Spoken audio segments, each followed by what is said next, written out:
I was trying to find a segue to talk about Phil Kessel, but let's just jump into it here. Your boy Phil Kessel, still without a contract, Hoppy. I was reading an article talking about him earlier today via TSN, and Chris Johnston was quoted saying that Phil Kessel is actually very anxious to return to the National Hockey League. He's been skating on his own. He didn't want to go to any training camps on a tryout. Just a caveat there, he did skate with the Vegas Golden Knights before training camp. But it sounds like he's had a couple of close calls with contracts here in the last week or two, and there's an expectation that he will join a team. Johnson also said that I think it's interesting as well. He is the National Hockey League's Ironman with a little more than 1,060 consecutive games played. That streak will technically continue if he signs somewhere and starts playing games. Which I think is more shit.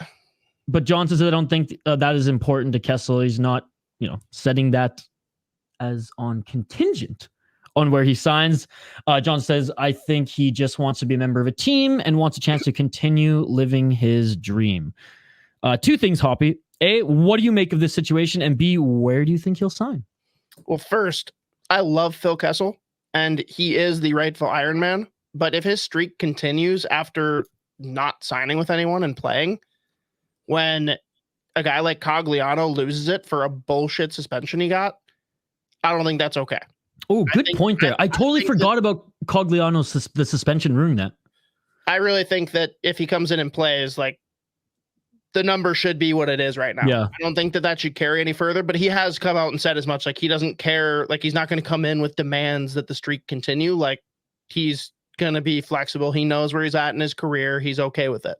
Yeah. So good point there. Good point. I totally forgot about that. And I remember when that happened, I don't know if we talked about it or if like Dylan and I talked about it, but I mean, we were fucking pissed. We were going off about that because Cogliano's a beauty. And like, oh yeah, that was so frustrating. So there's four things to consider if we're going to look at like where he could land. First, and this is the obvious one, injuries, right? Like, is there a team that's getting decimated by injuries? Two, is there a team that needs help on the power play? Because while, again, he is not what he was 6 years ago, the dude still sees the ice different. It's I don't know. It's really more to have someone there that can facilitate more than be someone that drives play. Yeah. Three, who has a locker room that needs to be loosened up? And four, who's got the best hot dog vendors? When he's going to New York? Well, so New York's an interesting one because college teammate Blake Wheeler is there.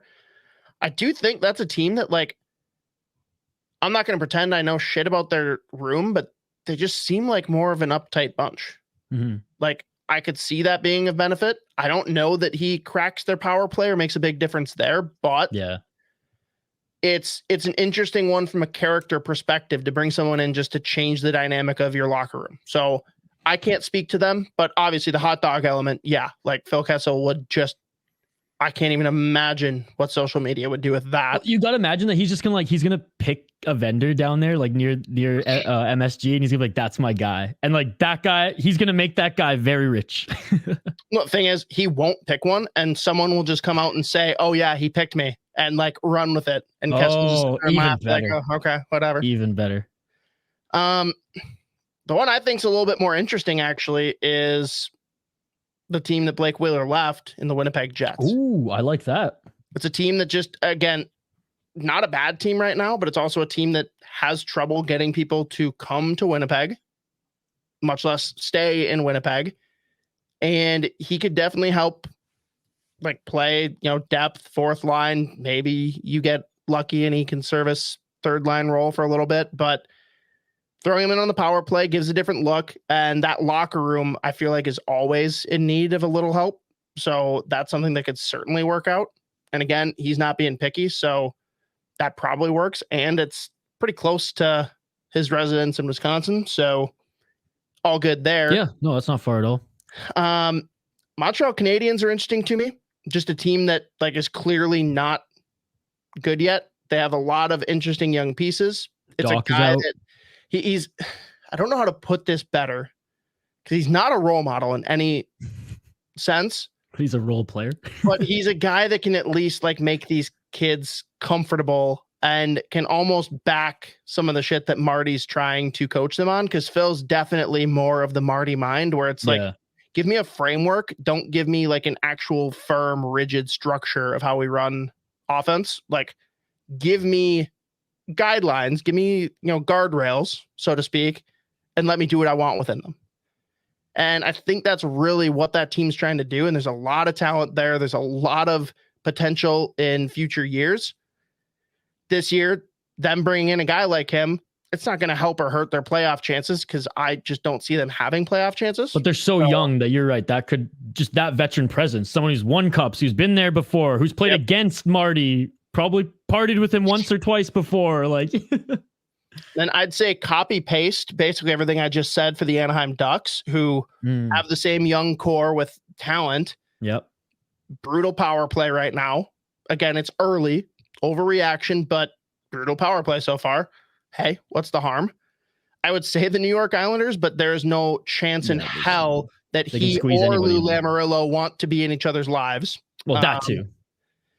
The one that could be interesting, just depending on how the team like shapes and forms over the year, I just weirdly see him in Florida, just having a time, seeing if he can catch lightning again in a bottle and go on a little bit of a run here with the boys. I don't know. Those are the ones that, like, off the top stand out to me as being really interesting. Nashville, actually, I could see too. But outside of that, he'll go wherever he's welcome, as long as they're going to give him an NHL deal. But those are all the ones that seem the most interesting. I mean, if he's going back to Canada, I honestly think Montreal is probably the spot. But then Montreal, but he's already spent time in like one of the biggest markets in Toronto. Does he want to go back to Montreal? But at this stage in his career, I don't know. Well, now that you say Canada, though, like Vancouver and Edmonton are both really interesting to me. Yeah.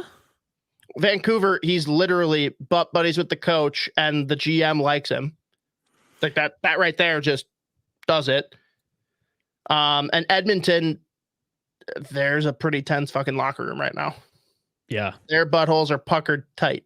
Which makes me smile. And who's going to loosen them? Phil Kessel.